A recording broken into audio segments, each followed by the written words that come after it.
तो सब्जेक्ट पर एग्रीमेंट में केस नंबर 1 हमने डिस्कस किया, थोड़ा रिपीट कर दूं ताकि जहन में दोबारा रिफ्रेश हो जाए कि पहला केस था कि कंपाउंड सब्जेक्ट हमेशा प्लूरल होंगे कुछ एक्सेप्शंस के साथ। तो वो मैंने आपको बताया था पहला एक्सेप्शन क्या है कि ईच और एवरी अगर इस्तेमाल हो जाए तो फिर उस सूरत में जो है वो सिंगुलर उसको कंसिडर किया जाएगा। सेकंड एक्सेप्शन था अगर दो सिंगुलर सब्जेक्ट मिलकर अगर एक ही सेंस दें, सिंगल सेंस दें, एक ही चीज़ बनाए तो फिर उस सूरत में जो है वो हमारे पास ये भी सिंगुलर कंसिडर किया जाएगा।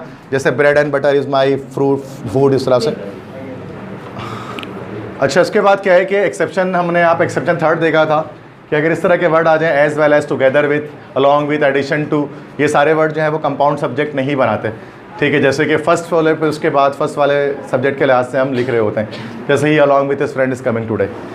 एक्सेप्शन 4 है कि compound subject article A and the के साथ आ जाए तो फिर क्या होगा। तो मैंने बताया था कि अगर एक नाउन के साथ दूसरा नाउन अगर आ जाए और पहले में सिर्फ आर्टिकल लगा हो तो फिर सिंगुलर सब्जेक्ट डील करते हैं। अच्छा, उसका रीज़न क्या होता था? रीज़न ये होता था कि भाई इसमें फिर हम ये चीज़ डिस्कस करते हैं ना कि जैसे the principal and teacher is coming to the party, क्योंकि हम जो प्रिंसिपल है वही टीचर है, इसका मतलब ये हो गया द प्रिंसिपल एंड टीचर, कि स्कूल का जो प्रिंसिपल जो टीचर है ना वो पार्टी में आ रहे हैं, तो ये सिंगुलर ही सब्जेक्ट हुआ।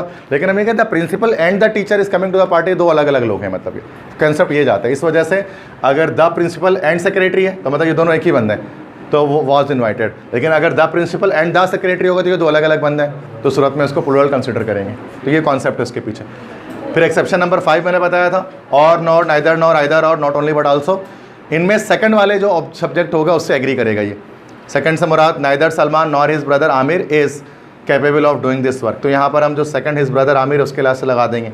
Not only the doctor but also the nurses of this hospital, तो नर्सेज के अकॉर्डिंग हम यहाँ पर जो है वो आर लगा देंगे। ठीक है, आगे कर, तो ये आर में आ जाएगा उसमें टिक। ठीक है, आगे बढ़ते हैं। तो ये केस नंबर 2 आज हमें स्टार्ट करना है ना, तो जो हमने लास्ट टाइम नहीं डिस्कस किया था यहाँ तक रुका था, तो हाफ आवर है, उसको भी देख लेते हैं। केस 2 हमारे पास होता है that is indefinite pronoun. Pronoun क्या होते हैं आप जानते हैं, they are words which are used in the place of noun. Noun के बदले में जो वर्ड्स इस्तेमाल किए जाते हैं उनको प्रोनाउन कहा जाता है। प्रोनाउन के बहुत सारे टाइप्स हैं, personal pronoun, demonstrative pronoun, interrogative pronoun, relative pronoun, इस तरह से इंडेफिनिट प्रोनाउन, डिस्ट्रीब्यूटिव प्रोनाउन। 6 तरह के प्रोनाउन हमारे पास हैं पार्ट्स ऑफ स्पीच के अंदर। अच्छा, मैं बहुत ज़्यादा बेसिक लेक्चर पे डिस्कस नहीं दे रहा, ठीक है ना, डिस्कस नहीं कर रहा फिलहाल ना, जैसे प्रोनाउन क्या है और उनके जो 6 टाइप हैं उनके डिस्कशन, क्योंकि ये एप्टीट्यूड लेवल के लिहाज से हम उसको डिस्कस करते ही नहीं है प्रोनाउन और उसके टाइप्स को, बहुत सारे, तो काफ़ी सारे इसके टाइप्स हैं। अगर आपको फर्दर और टाइप्स डिस्कस करने हैं तो ठीक है। तो ये वाली सीरीज़ है ना पूरी जो है चल रही है हमारी ना, तो ये सीरीज़ मैंने लास्ट टाइम एप्टीट्यूड के लेक्चर भी डिस्कस किया था ऑनलाइन। मैंने आपको बताया था कि ऑनलाइन लेक्चर्स के अंदर जो है वो फिर जो है वो एक एप्टीट्यूड ई-कैट इंग्लिश के लिहाज से जो है वो यूट्यूब पे मैंने जो है वो अपलोड किया था एक पूरी प्लेलिस्ट, उसमें मैंने सिंपल चीज़ें एप्टीट्यूड की ही उसमें डिस्कस हुई हैं, स्लाइड शेयर हुए, मतलब ठीक है उसके अंदर। बाकी जो अगर आपको इन केस अगर आपको इंग्लिश ग्रामर की स्किल्स अगर मजबूत करनी है तो यूट्यूब पे एक अलग वो मौजूद है, इंग्लिश ग्रामर सीरीज़ के नाम से, नाम लिखा इंग्लिश ग्रामर सीरीज़ के नाम से एक प्लेलिस्ट है मेरे चैनल पे। उसमें लाइन से बिल्कुल बेसिक नॉलेज है ना, नर्सरी प्री नर्सरी क्लास के नाउन, प्रोनाउन, एडजेक्टिव, वर्ब, वो मौजूद है। लेकिन वो स्टूडेंट के लिए जिसको बेसिक अगर क्लियर नहीं है, अच्छा इसमें शर्माने वाली बात नहीं, बहुत सारे बच्चों की नहीं होती यार, बड़ी तादाद में हमारे टाउन के स्टूडेंट्स हैं जिनकी नहीं होती है, तो वो उसको वहाँ पे क्लियर कर सकते हैं। मैं फिर बता चुके उसको अगर लेकर चलूँगा ना तो टाइम और लंबा जाएगा, ठीक है, क्योंकि फिर पार्ट्स ऑफ स्पीच का लेक्चर ही 2 महीने का होता है, 2 मंथ्स का बेसिक लेक्चर, तब आके पार्ट्स ऑफ स्पीच भेजे में आती है। अच्छा ये चीज़ होती है, अगर आपने ज़िंदगी में नहीं पढ़ा है अब तक तो एक बार वहाँ से पढ़ो, ठीक है, ये ज़रूरी है। क्योंकि यहाँ देखो मैं जस्ट बता रहा हूँ आपको इंडेफिनिट प्रोनाउन, एक होता है डेफिनिट प्रोनाउन, एक होता है इंडेफिनिट प्रोनाउन।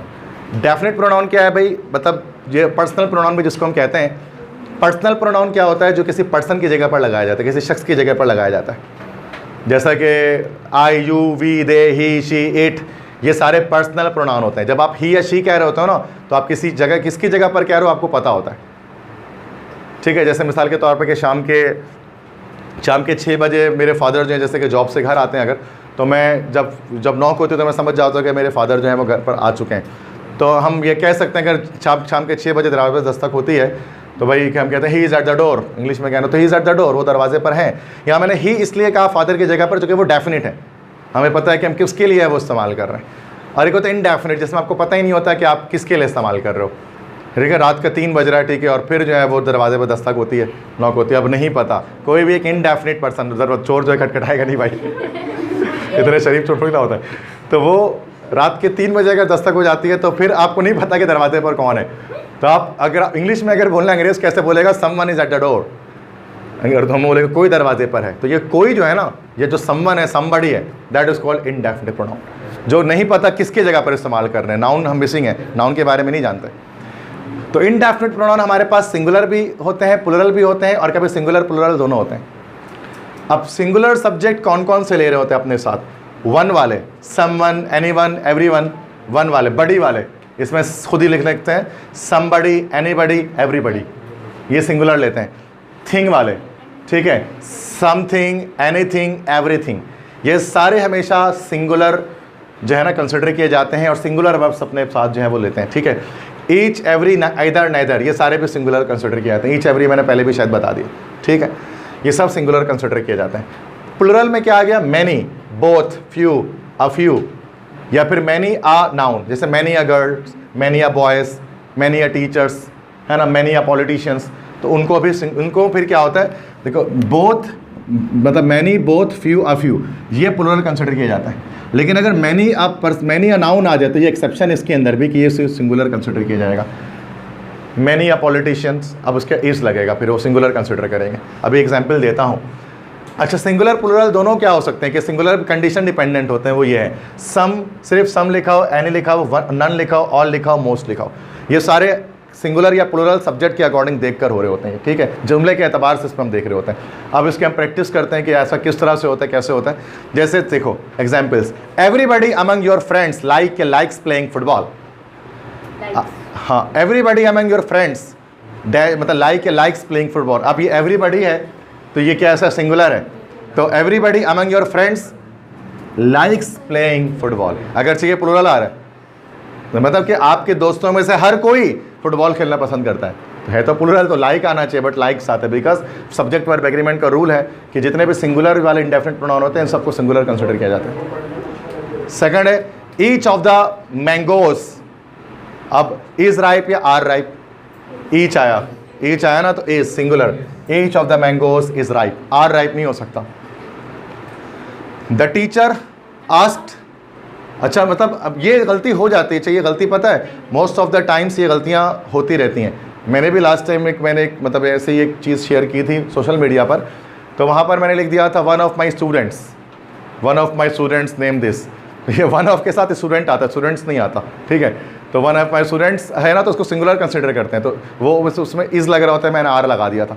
तो ये मुझसे भी गलती हो जाती है सब्जेक्ट एग्रीमेंट की, ये बहुत मुश्किल चीज़ है, इसमें बहुत ज़्यादा जहन में रखना पड़ता है। मैं खुद भी सब्जेक्ट एग्रीमेंट में गलती कर जाता हूँ लिखते हुए, जब वन ऑफ माई स्टूडेंट्स लिख दिया, मैनी आ गर्ल्स लिख दिया। अब इसमें क्या है, पूरे रूल्स के लिहाज से हमें सब्जेक्ट को, हमें वर्ब को फिल करना पड़ेगा सब्जेक्ट को एग्री करके, तो ऐसा हो जाता है नॉर्मली। तो बड़ा, क्योंकि आपको तो एग्जाम्स देने हैं, आपको तो एप्टीट्यूड टेस्ट देना है, और इसी को फंक्शनल इंग्लिश कहते हैं, जिसकी वजह से बच्चों की जान जाती है इसमें।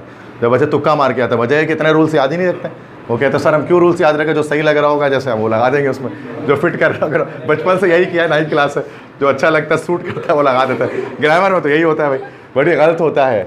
नस्ट जो क्रैक करने वाले हैं ना, नस्ट कोई भी बच्चा क्रैक करने वाला, उसको मैं पहले ही वार्न कर देता हूँ कि इंग्लिश बहुत टफ होती है उसकी, ठीक है। नस्ट एनईडी तो फिर भी कुछ ना कुछ करके निकल जाता है, एमडी कैट में तो 20 ही नंबर है, लेकिन जो नस्ट वाले हैं ना उनको क्रैक करना बहुत मुश्किल है, क्योंकि सबसे टफेस्ट सेक्शन उनका फिजिक्स का और उस तरह से इंग्लिश का होता है नस्ट के लिए।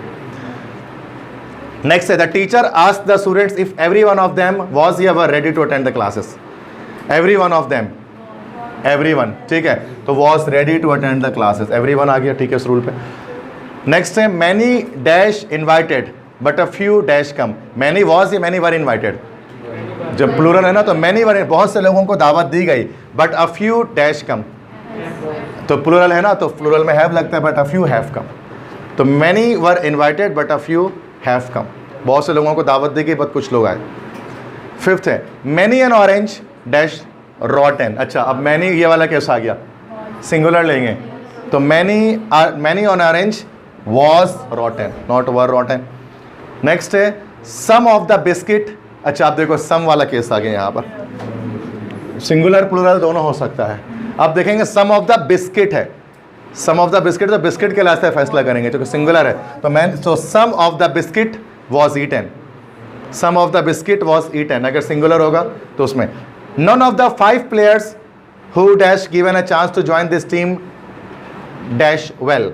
None of the 5 players who, अच्छा नॉन आ गया तो नॉन भी देखें वहाँ पर है। अब प्लेयर्स आ गया, तो अब ये प्लेयर्स फैसला करेगा कि आखिरकार ये सिंगुलर होगा कि प्लूरल। तो प्लेयर्स प्लूरल है, तो none of the 5 players have given a chance to join this team. अच्छा, अब ये इसी क्लास से, अब इसी क्लास से चलेगा। प्ले वेल के प्लेज वेल, जो कि प्लूरल है, तो प्ले वेल। तो जब ये सेकंड केस है, केस नंबर 1 था कंपाउंड सब्जेक्ट के बारे में, उसमें कंपाउंड सब्जेक्ट मैंने बता दी और बता दिया एक्सेप्शन क्या क्या है। सेकंड केस हमारे पास है इनडेफिनिट प्रोनाउन, ये सारे वर्ड्स आ जाएंगे सब्जेक्ट में, जो एग्जामिनर्स के फेवरेट वर्ड्स होते हैं, जो आपसे टेस्ट में पूछ रहे होते हैं एमडी के टीकेट में, ये इस तरह डाल के कन्फ्यूज़ करते हैं आपको, कभी सिंगुलर कभी प्लूरल, कभी सिंगुलर प्लूरल दोनों। तो ये इसको आपको जहन में बैठाना है इस चार्ट को कम्प्लीटली, कि कब सिंगुलर वर्ड लगेगा, कब प्लूरल लगेगा, कब दोनों लग सकते हैं, डिपेंड करेगा सेंटेंस पर। क्लियर है यहाँ तक बातें? ठीक है, तो आई थिंक आगे करें। आंसर्स करेक्ट हो रहे हैं, देखो लाइक्स लग गया, पहले में आगे करते हैं, इज लग गया, दूसरे में वॉज है, ठीक, नेक्स्ट करें। ठीक है, तो ठीक है, वर है, ठीक है, आगे करें। हैव है और करें, यस, वॉज है, ठीक है, और करें। ये तो हो चुका ना, वॉज है, नेक्स्ट करें, उसमें हैव हो जाएगा और उसमें प्ले हो जाएगा। ठीक है, थर्ड केस आ गया हमारे पास। अब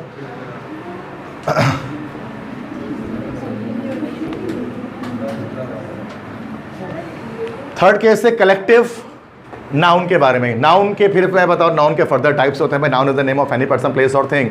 अब नाउन में 9 टाइप्स होते हैं, common noun, proper noun, material noun, abstract noun, collective noun, concrete noun, compound noun, countable noun, uncountable noun. ये सब नहीं पढ़ाने वाला, ये बच्चे पढ़ते हैं प्राइमरी क्लास के। ठीक है, सो अगर आपको पढ़ना है तो फिर आप ग्रामर सीरीज देखो जाके घर पर। कलेक्टिव नाउन पे बात करते हैं जस्ट। ठीक है, collective noun. Collective noun shows you collection of things, चीज़ों के कलेक्शन को शो करता है कलेक्टिव नाउन। अब इस कलेक्टिव नाउन के अंदर हमारे पास जैसे कि डिफरेंट चीज़ों के कलेक्शन के डिफरेंट नेम होते हैं। जैसे कि अगर कोई सोल्जर्स का कलेक्शन है तो ये क्या कहलाता है? सोल्जर्स का कलेक्शन आर्मी कहलाता है। अच्छा, स्टूडेंट्स का कलेक्शन स्टूडेंट्स का नहीं, लोगों के कलेक्शन होता है। स्टूडेंट्स का कलेक्शन क्लास होता है, क्लास ऑफ स्टूडेंट्स। ठीक है, अच्छा, इस तरह से अगर हम कहें कि चाबियों का, कीज़ का कलेक्शन बंच होता है, यस, बंच ऑफ कीज़। इस तरह ग्रेप्स का कलेक्शन भी बंच होता है, फ्लावर्स का कलेक्शन भी बंच होता है, बंच ऑफ फ्लावर्स। इस तरह से अगर जो है वो शीप है, शीप भेड़, तो शीप का, यस, फ्लॉक है, शीप का कलेक्टिव नाउन जो है वो दैट इज़ कॉल्ड फ्लॉक। अगर कोई गोट है, गोट से मुराद के लाइक अगर कोई बकरी है तो उसका कलेक्शन, या गाय का collection, that is heard, HERD, a herd of cows. Heard मतलब कहते हैं ना, झुंड कह सकते हैं, हर्ड ऑफ काउस। अच्छा, अगर परिंदे उड़ रहे हैं हवा में बहुत सारे, उनका कलेक्शन, बहुत सारे परिंदे उड़ के जाते हैं हवा में, तो उनके कलेक्टिव नाउन एक साथ एक नाम क्या देते हैं उनको, किसी को पता है? Fleet, FLEET, fleet of birds, fleet. इस तरह से शिप्स भी, कश्तियाँ भी बहुत सारी खड़ी नहीं की जगह, तो उसको फ्लीट ऑफ शिप कहते हैं। बहुत सारी कश्तियाँ एक साथ हो तो फ्लीट, FLEET, फ्लीट कहलाता है। हर चीज़ के कलेक्शन का एक नाम है। लोग बहुत सारे जमा हैं तो crowd, a crowd of people, rush, हुजूम, भीड़, क्राउड लोगों के कलेक्शन है। इस तरह से अगर कभी भेड़िए, वुल्फ के कलेक्शन, पता है कि वुल्फ के कलेक्शन को क्या कहते हैं? Collection of wolf, that is called a pack of wolfs. Pack जो है वो कलेक्शन ऑफ वुल्फ्स है, भेड़ियों का जो मजमुआ है, that is called a pack. इस तरह से शेर का मजमुआ क्या, बहुत सारे शेर अगर एक जगह जा रहे हो, शेरों का मजमुआ, that is called a pride of lions. Pride of lions, pride मतलब फ़खर से वो जा रहे होते हैं, तो प्राइड। बहुत नेम इनके बड़े इंटरेस्टिंग भी होते हैं कलेक्टिव नाउन। इस तरह कव्वे बहुत सारे अगर तार के ऊपर बैठे हुए तो उसको क्या कहेंगे? They are called murder, a murder of crows is sitting on the wire. Murder मतलब बहुत सारे कव्वे एक जगह मौजूद हैं, क्योंकि कव्वे ज़्यादातर, कोई कव्वा जब मर जाता है उसके जनाजे में आते हैं। ऐसे ही होता है ना, कव्वा गिर के मर गया, करंट लग के, ऐसा तो ना, बहुत सारे कव्वे जमा हो गए, कहाँ करना चलो, तो वो मर्डर ऑफ क्रोस कहते हैं उसको। ठीक है, उसको लगता है मर्डर हो गया किसी कव्वे का। ये इंग्लिश ग्रामर में वाकई में आप सर्च करोगे तो यही सारे इसके हैं, थोड़े इंटरेस्टिंग से होते हैं। जिस तरह से उल्लू, बहुत सारे उल्लू जब जमा की जगह पर तो उसको हम लोग क्या बोलते हैं? That is called a parliament. Parliament में सारे उल्लू एक साथ बैठे होते हैं। रियल कह रहा हूँ मैं, इसमें कोई तंज नहीं कर रहा मैं, सच में ऐसा ही है। अ पार्लियामेंट ऑफ ओल, ठीक है, तो parliament is the collection of ओल। ठीक है, तो ये बड़े इंटरेस्टिंग से इसके नेम्स होते हैं कलेक्टिव नाउन्स के। तो ये कलेक्टिव नाउन होता है कलेक्शन ऑफ थिंग्स या कलेक्शन ऑफ पर्सनस को हम शो करते हैं। ठीक है, अच्छा, कलेक्टिव नाउन जब आ जाए तो क्या होगा? तो अभी तो मैंने बताया कलेक्टिव नाउन होते क्या है, कलेक्शन ऑफ थिंग्स को। अगर ग्रुप वर्किंग टुगेदर, अगर कलेक्टिव नाउन के सारे लोग मिलकर एक ही काम अगर कर रहे हैं, एक ही साथ ग्रुप में एक ही वर्क परफॉर्म कर रहे हैं, तो सिंगुलर सेंस पे देखना पड़ेगा, जुमला देख के अंदाजा होगा। और अगर ग्रुप नॉट वर्किंग टुगेदर और साथ में मिलकर काम नहीं कर रहे हैं सारे लोग, तो फिर उसको हम प्लूरल कंसिडर करेंगे। ठीक है, जरा इसको समझना है एग्जाम्पल से। The team dash ready for the match, या सारी टीम एक साथ ही मैच के लिए रेडी होती है, तो the team is ready for the match. तो फर्स्ट वाले में हमारे पास ये आ गया, दैट इज इज आ जाएगा, द टीम इज, चूँकि यहाँ पर team is the collection of players, players से मिलकर टीम बनती है, कलेक्टिव नाउन है, तो ये सारे मिलकर रेडी हैं। The jury dash divided in their opinion, अब देखो ज्यूरी कहते हैं, jury is the collection of जजेस, जजेस का कलेक्शन ज्यूरी कहलाता है, दलिया। डिवाइडेड इन देयर ओपिनियन, उनके राय में इख्तलाफ था, हर कोई अपने अलग अलग राय दे रहे थे, तो यहाँ पर ये समझ लो कि वर्किंग टुगेदर नहीं था, तो the jury were divided in their opinion. ठीक है, ये बड़ा सिंपल रूल है कि अगर जो है वो कलेक्टिव नॉन अगर एक साथ काम कर रहे हैं तो सिंगुलर है, और अगर वो नॉट वर्किंग टुगेदर एक साथ काम नहीं कर रहा तो फिर वो प्लूरल है। ठीक है, अलग अलग काम कर रहे हैं तो। Note for plural collective noun, अगर प्लूरल कलेक्टिव नाउन के प्लूरल स्टेट में लगा हुआ है ना, तो उस सूरत में उसको हमेशा प्लूरल वर्ब ही मिलता है। जैसे कमिटी, कमिटी तो पहले ही एक कलेक्टिव नाउन है, कमिटी कहते हैं that is a collection of members, बहुत सारे मेंबर मिल जाते हैं, कमिटी बन जाती है। अब बहुत सारी कमिटियाँ मिल जाएँ तो कमिटीज़, तो कलेक्टिव नाउन का अगर प्लूरल हो जाए तो उसको प्लूरल वर्ब भी मिलेगा। जैसे the committees dash submitted their report, कमिटियों ने अपना रिपोर्ट सबमिट करा, तो ये जो कि प्लूरल ही कंसिडर करेंगे। कलेक्टिव, ये कलेक्टिव प्लूरल कलेक्टिव नाउन है। ये कमिटी होता है सिंगुलर और कमिटीज़ होता है प्लूरल, तो यहाँ पर क्या लगेगा, हैव लगेगा। जी जी बोलें, व्हाट, रुक जाओ, ठीक है। अगर पिछला साइड, नेक्स्ट केस है case number 4, that is on fractions, कि अगर आपके पास फ्रैक्शंस आ जाए, फ्रैक्शन कैसे कहते हैं, पार्ट, किसी चीज़ का कोई पार्ट, फ्रैक्शन, जैसे हाफ, आधा, 2/3, 2/3, 3/4, 3/4 हिस्सा। अगर फ्रैक्शन आ जाए, परसेंटेज आ जाए किसी चीज़ की, तो उसको सिंगुलर कंसिडर करेंगे कि प्लूरल कंसिडर करेंगे, क्या करेंगे उसके बारे में ये चार्ट मैंने यहाँ पर डिज़ाइन किया है। Fraction of noun plus verb, जैसे कि half of the student are, इस तरह से हाफ ऑफ द स्टूडेंट, या 3/4 of our earth is covered with water, इस तरह से जो है ना, कवर्ड विथ वाटर, इस तरह से चीज़ें जब आएंगी तो उसको डिस्कस करेंगे। तो अब ये नाउन अनकाउंटेबल भी हो सकता है, काउंटेबल भी हो सकता है, समझना है। हाँ, फ्रैक्शन ऑफ के बाद फ्रैक्शन क्या है, फ्रैक्शन ये सारे हैं। फ्रैक्शंस के बाद, फ्रैक्शन ऑफ के बाद नाउन आ जाए और नाउन आपका अनकाउंटेबल या काउंटेबल में से कोई एक हो, अनकाउंटेबल होगा तो लाजमी सिंगुलर वर्ब बोलेगा अपने साथ, और अगर काउंटेबल होगा तो सिंगुलर भी ले सकता है, प्लूरल भी ले सकता है। सिंगुलर होगा तो सिंगुलर वर्ब लेगा, प्लूरल लेगा तो प्लूरल वर्ब लेगा। देखो अनकाउंटेबल जो है ना, उसमें प्लूरल का कॉन्सेप्ट होता ही नहीं है, वो सारे सिंगुलर ही होते हैं। वाटर, वाटर्स नहीं हो सकता, वुड, वुड्स नहीं हो सकता, ठीक है, रबर, रबर्स नहीं हो सकता, सही है ना भाई, ग्लास, ग्लासेस नहीं हो सकते। जो भी अनकाउंटेबल नाउन है वो हमेशा सिंगुलर स्टेट में ही रहता है, वो हमेशा सिंगुलर वर्ब लेता है। और काउंटेबल नाउन वो सिंगुलर भी हो सकता है, प्लूरल भी, बॉयज़, गर्ल्स, बॉय, ठीक है, टीचर, टीचर्स, डॉक्टर, डॉक्टर्स, वो सिंगुलर प्लूरल दोनों हो सकते हैं। देखो बहुत सारी चीज़ें, अगर हम इसमें एक्सेप्शन पे, अगर आप इस पे डील अगर हम करें ना कि अनकाउंटेबल नाउन कभी कभार प्लूरल भी होते हैं, तो बिल्कुल होते हैं, बट वहाँ पर सेंस डिफरेंट होता है। मिसाल के तौर पर सॉल्ट, नमक, सॉल्ट अगर एक चम्मच है तब भी सॉल्ट है, और पूरा अगर आपने पूरा एक ट्रक भर दिया ना सॉल्ट से तो भी वो सॉल्ट ही है। नहीं कहेंगे there is a lot of salts in the truck, नहीं। हाँ, लेकिन सॉल्ट्स भी लिखा जाता है। आप 9th क्लास की बुक उठाओ, types of salts, there are 4 types of salts. फिर वहाँ पर हम टाइप्स ऑफ सॉल्ट्स जब कहेंगे ना तो फिर एस लगा सकते हैं, एसिडिक, बेसिक, न्यूट्रल सॉल्ट्स। लेकिन हम किसी एक सॉल्ट के बहुत सारी क्वांटिटी को एस नहीं लगा रहे, हम डिफरेंट टाइप्स की बात करके उसको सॉल्ट्स लगा रहे। और भी देखो, वुड्स, जंगलात के लिए लिख देंगे तो वुड्स।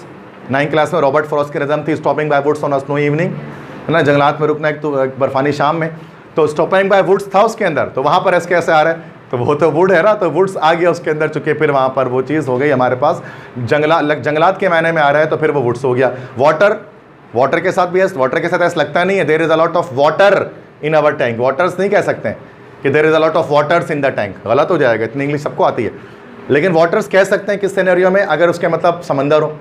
जैसे मैट्रिक क्लास में आपके पास प्रोफेशन एक चैप्टर था, उसका पार्ट बी था फिशिंग। फिशिंग में था the fisherman fish in deep waters, गहरे पानियों में मछलियाँ पकड़ते हैं फिशरमैन, तो वाटर्स लिखा हुआ है। आप मैट्रिक की बुक जाकर खोलो, दिख जाएगा आपको 3-4 पेज पे। तो वहाँ वाटर्स क्यों लिखा हुआ है, बिकॉज वहाँ पर समंदर मुराद ली जा रहा है उससे।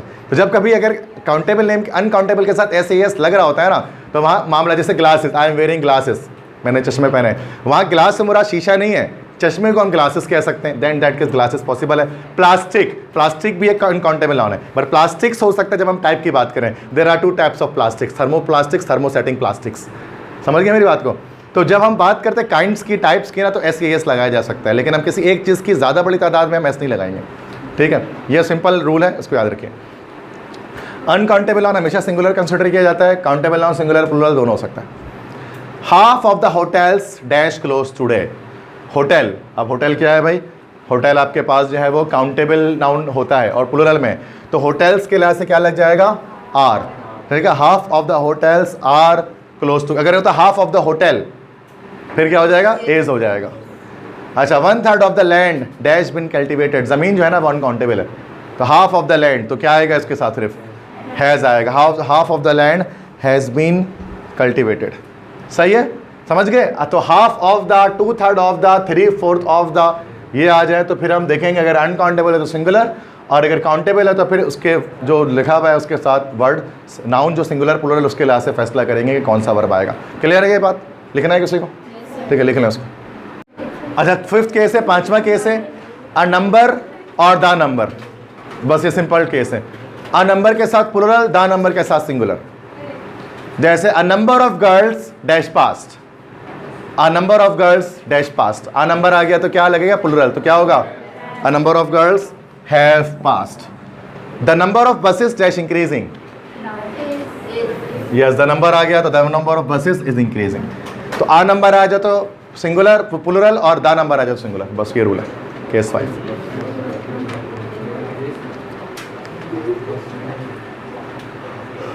आ नंबर आ जाए तो फिर उस सूरत में जो है वो प्लूरल वर्ब लगाएंगे, और द नंबर आ जाए तो सिंगुलर वर्ब को इस्तेमाल किया जाएगा। केस 6 है, छठा केस है, अमाउंट, डिस्टेंस या टाइम हमेशा सिंगुलर कंसिडर किया जाएगा। अमाउंट, डिस्टेंस या टाइम हमेशा अगर सब्जेक्ट में आ जाए तो सिंगुलर ही होगा, प्लूरल नहीं होगा। 5 minutes in the dentist chair dash like a long time, dentist की चेयर में 5 मिनट तक बैठना लगता है बहुत लंबा अरसा बैठना है, ठीक है। तो 5 minutes in the dentist chair, तो ये 5 मिनट्स आ गया ना, तो 5 मिनट्स आ गया, टाइम आ गया तो सिंगुलर, तो क्या होगा, फील क्या, फील्स, फील्स। अगर से 5 मिनट्स में लगता है ऐसा है कि प्लूरल लग रहा है, 5 मिनट्स हो गया ना तो ज़्यादा है, लेकिन जब भी कोई टाइम होगा, डिस्टेंस होगा, अमाउंट होगा, तो वो हमेशा उसको हम सिंगुलर कंसिडर करेंगे। तो 5 minutes in dentist chair feels like a long time. Clear है। छठा केस क्या है भाई, अमाउंट, डिस्टेंस, टाइम हमेशा सिंगुलर। अब बाकी और एग्जाम्पल्स वगैरह करेंगे, लिखना है।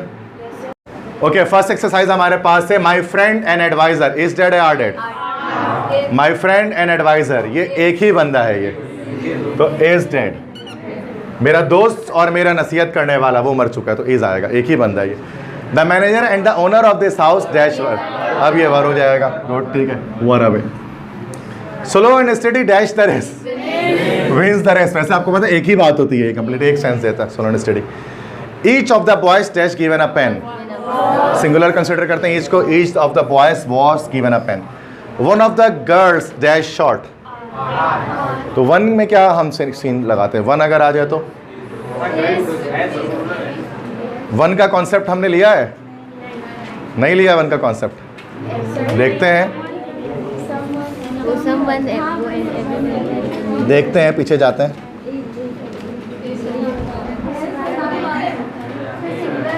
वन का कॉन्सेप्ट लिया है, तो वन अगर आ जाता है तो सूरत में क्या है, वो सिंगुलर ट्रीट किया जाता है, ठीक है। लेकिन अब इसमें क्या, लास्ट, एक मिनट, लेकिन वही सिनेरियो हम यहाँ पर इसमें देख सकते हैं, जैसे एक मिनट, ये इस हो गया, ठीक है, सेकंड एंड थर्ड फोर्थ, ठीक है, सही है। तो each of the boys dash given a pen, तो ईच ऑफ द बॉयज़ के साथ तो वॉज ही लगा था, ठीक है, ये तो वॉज वाला हो जाएगा। और यहाँ पर सिंगुलर ही कंसिडर करेंगे, सम वन आ जाएगा, सम वन आ जाए तो सूरत में सिंगुलर ही है। One of the girls is short. Any boy or girl dash to eat and drink, any के साथ क्या सिंगुलर है, ठीक है, तो any of the, any boy or girl has to eat and drink, तो एनी जब आ जाएगा तो दैट से हम क्या करते हैं, सिंगुलर ट्रीट करते हैं। नाइदर ही, नाइदर ही नॉर हिज ब्रदर्स, अच्छा यहाँ पे नाइदर नॉर के साथ मैंने क्या, सेकंड के साथ देखेंगे, ब्रदर्स है तो फिर आर, ठीक है, यस, ठीक है, आर होगा, सही, करेक्ट है। नेक्स्ट है the boy as well as his father, अब एज वेल एज आ जाए तो फर्स्ट वाले को देखेंगे, ठीक है, द बॉय के तो क्या हो जाएगा, इज टॉल, ठीक है, यस, सही बताया आपने, the boys and as well as his father is tall. 6 miles dash a long distance, singular, चूंकि डिस्टेंस आ गया 6 miles is a long distance, is आ जाएगा, ठीक सही बताया आपने, ओके करेक्ट है। 10 rupees dash not a large sum, 10 rupees चूँकि अमाउंट आ गया तो इज़, तो सेकेंड यकीनन सही बताया होगा आपने, तो 10 rupees is not a large some. Clear? अच्छा, एनी के बारे में क्या बताया था मैंने? सिंगुलर और प्लूरल दोनों होते हैं एनी वाले केस की बात कर रहे हो। एक मिनट में केस पे जाता हूँ वापस, यहाँ देखते हैं, थोड़ा और करते हैं, थोड़ा सा कॉम्प्लेक्स भी देखते हैं। Silver as well as gold, yes as well as आ गया तो मैंने रूल बताया था, इस कंपाउंड सब्जेक्ट है, पहले वाले को देखेंगे सिल्वर, तो हैज़ फॉलन इन प्राइस, पहले निशान लगा लेते सारे, फिर आंसर देख लेंगे। The commander with all his man been killed, तो कमांडर के लिहाज से होगा, तो कमांडर के लिहाज से होगा तो फिर has been killed, the commander with all his men has been killed. Not only the officer but also 6 soldiers, not only आ गया, यस तो सोल्जर्स के लिहाज से करेंगे, ठीक है, तो were killed, not only but also में सेकंड सब्जेक्ट को देखते हैं। Not only 6 soldier but also the officer dash killed, yes officer के लिहाज से होगा तो फिर वॉज, ठीक है। नेक्स्ट, आइदर द कार और the dog dash done it, क्या? हाँ तभी तो चेंज हो गया, कभी वॉज हुआ कभी वर हुआ, मुझे पता है कि जुमला है, आगे पीछे करने से यहाँ पर जो है ना वर्ब चेंज हो गए, यही तो रूल है जो बता रहा था। पांचवा, आइदर द कार और the dog dash done it, either और का कॉन्सेप्ट, आइदर और में भी सेकंड ऑब्जेक्ट एग्री करता है, has done it. Either you और आई इन द रॉन्ग, तो आई के लिहाज से करेंगे I am in the wrong, either you और I am in the wrong. Seventh, each one of these quantities is हो जाएगा, ठीक है, ईच में शायद हमेशा सिंगुलर ट्रीट करते हैं, yes. Every man and women dash killed was, every के साथ भी सिंगुलर ट्रीट करते हैं, क्लियर है ना, रूल्स देख लो, ठीक है, was killed. Many a soldier, अच्छा many a soldier, many a noun वाला केस है, मैनी अ नाउन वाला केस है, ठीक है ना, हाँ तो मैनी अ सोल्जर है तो हैज़, सोल्जर्स होता तो हैव हो जाता, has. Many a man has have lost everything by putting his eggs in one basket, तो ये मैनी अ मैन फिर से क्या हो गया, हैज़ हो गया, ठीक है। चेक करते हैं कितने सही हैं, करेक्ट सारे हैं कि नहीं है, ठीक है। तो देखो फर्स्ट में हैज़ सही है, हैज़ ठीक है, वर ठीक है, वॉज ठीक है, हैज़ ठीक है, एम ठीक है, इज़ भी ओके, वॉज भी ओके, हैज़ भी ओके और हैज़ भी ओके, ठीक है, सारे करेक्ट हैं, क्लियर है भाई। आई थिंक बस 2 एक्सरसाइज काफ़ी हैं, आई थिंक बाकी नेक्स्ट टाइम करेंगे।